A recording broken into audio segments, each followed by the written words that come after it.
Alright guys, so let's start by going over the first problems on the chapter review. The first one says write a product using only exponents. So it's negative 9 times negative 9 times negative 9 times negative 9 times negative 9. So this is going to be our base. And just a little hint is if it starts with parentheses, you should use parentheses. So we know it's negative 9. And we just have to figure out how many. So there's 1, 2, 3, 4, 5, negative 9 to the 5th. Negative 9 to the 5th. Evaluate the expression. Remember that evaluate means to solve, right? So if we have 6 to the 3rd, that's the same as 6 times 6 times 6. 6 times 6 is 36. And then 36 times 6 would be 216. So 6 to the 3rd is 216. Let's look at the next couple. On question number 5, we've got the absolute value of 1/2 times 16 minus 6 to the 3rd. And we just did 6 to the 3rd, right? And we ended up with 216. So that would be the absolute value of 1/2 times 16 minus 216. Well, order of operations tells us that we got to do parentheses, exponents, multiplication or division, and then addition or subtraction, right? So, parentheses, so we're going to work inside the parentheses first. And then inside the parentheses, we're looking for exponents. So we just took care of that, so we're done with that. Now, inside the parentheses, 16 minus 216 would be the absolute value of 1/2 times 16 take away 216 is negative 200. 1/2 of negative 200 is negative 100. And absolute value means the distance to 0, or it's always positive. So the absolute value of negative 100 is, 100. Alright, let's take a look at number 7. Number 7, we've got n to the 11th raised to the 2nd. So just some exponent rules. If we had 3 to the 2nd times 3 to the 5th, we would add those. It would become 3 to the 2 plus 5, which would be 7, right? If we had 3 to the 5th over 3 to the 2nd, we would subtract those. That would become 3 to the 5 minus 2, or 3 to the 3rd. And then our third rule is if you have 3 to the 2nd raised to the 4th, you multiply them. That would give you 3 to the 8th. So that's the rule we're using today, is that we're going to multiply those. So 11 times 2 is 22. So this is going to be n to the 22. Alright, let's keep going. Alright, so when we go on to exercise number 9, we've got in parentheses negative 2k to the 4th. Now there's two terms here. Like we can put a little multiplication sign in there if we want to. But what we're going to do is we're going to share the 4. So this is going to be negative 2 to the 4th times k to the 4th. And this would be acceptable to me. I don't know if the textbook wants it different. Now I can look at the answer, and they wanted 16. But negative 2 to the 4th is negative 2 times negative 2 times negative 2 times negative 2, right? And negative times a negative is a positive, positive times a negative is a negative, and negative times a negative is a positive, right? So I know my answer is going to be positive. 2 times 2 is 4, 4 times 2 is 8, 8 times 2 is 16. So we get 16k to the 4th. Alright, exercise 11. I've got 5 to the 2nd times 5 to the 9th over 5. Or you could just do 5 to the 1st. So 5 to the 2nd times 5 to the 9th is 5 to the 11th over 5 to the 1st. And then we have this rule where we subtract the exponents when it's division. So this is going to be 5 to the 11 minus 1, which is going to be 5 to the 10th. And that's how you do exercise 11. Exercise number 13 is 2 to the second times 2 to the fifth over 2 to the third. So in the numerator, when we have the bases that are the same, right, we're going to add the exponents. So this becomes 2 to the seventh over 2 to the third. And remember the division or the quotient property of exponents, we're going to subtract them. So this becomes 2 to the 7 minus 3, which is 2 to the fourth. And 2 to the fourth is 2 times 2 times 2 times 2. 2 times 2 is 4, 4 times 2 is 8, 8 times 2 is positive 16. Big idea is I hope accepts either one of these answers. Exercise 15 says m to the 8th over m to the 6th times m to the 10th over m to the 9th. And we could simplify these first. There's a lot that we could do, but I'm just going to multiply across. So if we look here at the numerator, we've got m, the bases are the same, so we're going to add those. So I get m to the 18th over, and they're going to do the same thing on the bottom. We're going to add these exponents. So m to the 6th times m to the 9th, we're going to add those to get m to the 15th. And then using that same division property or quotient property, we're going to subtract those. So this is going to be m to the 18th minus 15th, which is going to give us m to the third. Here's a nice easy one, exercise 17. Any number to the 0 equals 1. 17 to the 0 equals 1. Negative 5 to the 0 equals 1. So any number to the 0 is 1. So 95 to the 0 is 1.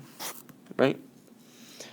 Number 19. I've got negative 12 to the negative 7 times negative 12 to the positive 7. And remember, when the bases are the same, we're going to add the exponents. So that's going to be negative 12 to the negative 7 plus 7. That's going to be negative 12 to the 0. And what's anything to the 0? Anything to the 0 is 1. Number 21, we're going to do 9 to the 4th times 9 to the negative 2nd over 9 to the 2nd. So what we're going to do here is we're going to, base is the same, right? We both have 9 as our base, so we're going to add those exponents. So 4 plus a negative 2 is going to give me 2. Now, this is a copycat fraction. Copycat fractions always equal 1. Exercise number 23, now we have got some scientific notation. 3.4 times 10 to the negative 2nd means that we're going to move that decimal to make it smaller. So negative means that it's going to get smaller. And we have to move the decimal point 2 places to make it smaller. So that means I'm going to have to add 1 0 in front. So the decimal currently sits here, and I'm going to move it 2 places to make it smaller. That's going to be 0.034.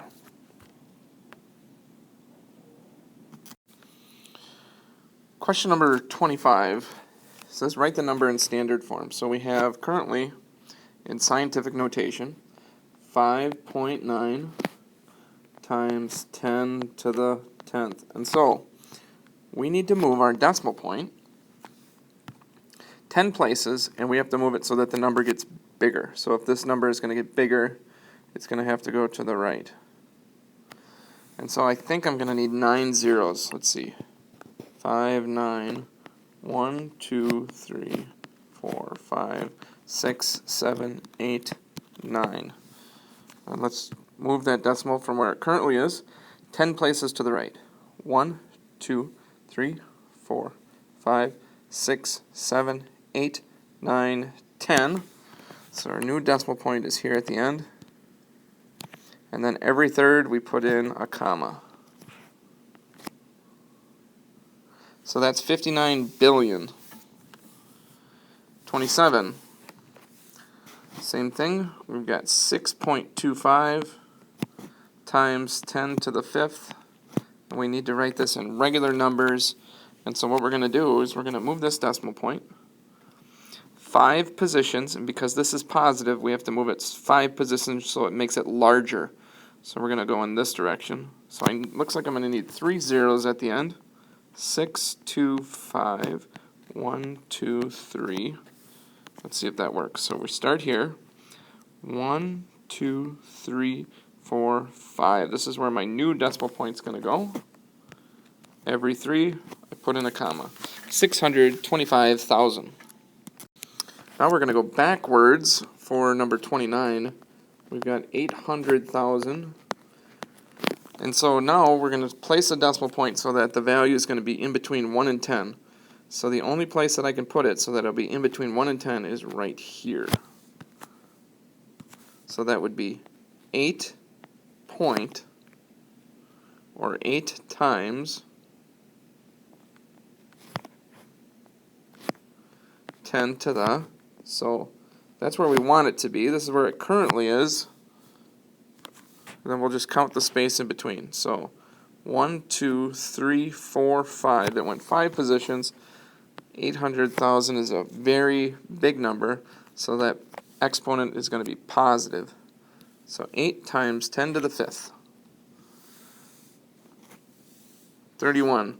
We've got 4.2 times 10 to the 8th plus 5.9 times 10 to the 9th. Now in order to add scientific notation, we have to have this part, 10 to the 8th, and this part, 10 to the 9th, be exactly the same. And so what I'm going to do is I'm going to move this one up 1, right? And if you remember the teeter-totter analogy, if the exponent goes up 1, our value, we have to move the decimal point so this goes down 1. So I'm going to take that decimal point and move it over. 0.42 times 10 to the 9th plus 5.9 times 10 to the 9th. So now these are the same, right? 10 to the 9th and 10 to the 9th.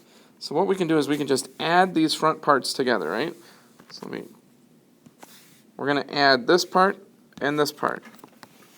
So I'm just going to use a calculator here. You guys can do the same.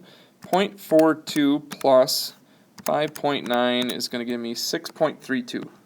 6.32 times 10 to the, so 10 to the 9th, 10 to the 9th, 10 to the 9th. We do that for addition and subtraction. Alright, let me clear this up and we'll go to the last one in the review. So the last one we have in our review is 7, what's going on here? Now it's showing up. 7.7 times 10 to the 8th times 4.9 times 10 to the negative 5th. Alright, so when we do multiplication, we don't have to worry about these numbers being the same. We're just going to multiply the front parts together. So if I do 7.7 times 4.9, 7.7 times 4.9, that's going to give me 37.73 times 10 to the, and so when we multiply exponents, this is 10 to the 8th times 10 to the negative 5th. So now what we're doing is we're going to multiply this part and this part. So 10 to the 8th times 10 to the negative 5th, we add those exponents to get 10 to the 8 plus a negative 5. So 37.73 times 10 to the 3rd. Now was this in scientific notation? Hopefully you said no, but we can make it scientific notation if we move this decimal point right over here. So then it would be in between 1 and 10. that would be 3.773 times 10 to the, so this got smaller. We went from 37 to 3. That means this exponent has to get one larger, 10 to the 4th. Alright, that's how you do the review. Make sure when you take the quiz today, you have out paper to work on, you have a calculator, and most importantly, you take your time. Good luck.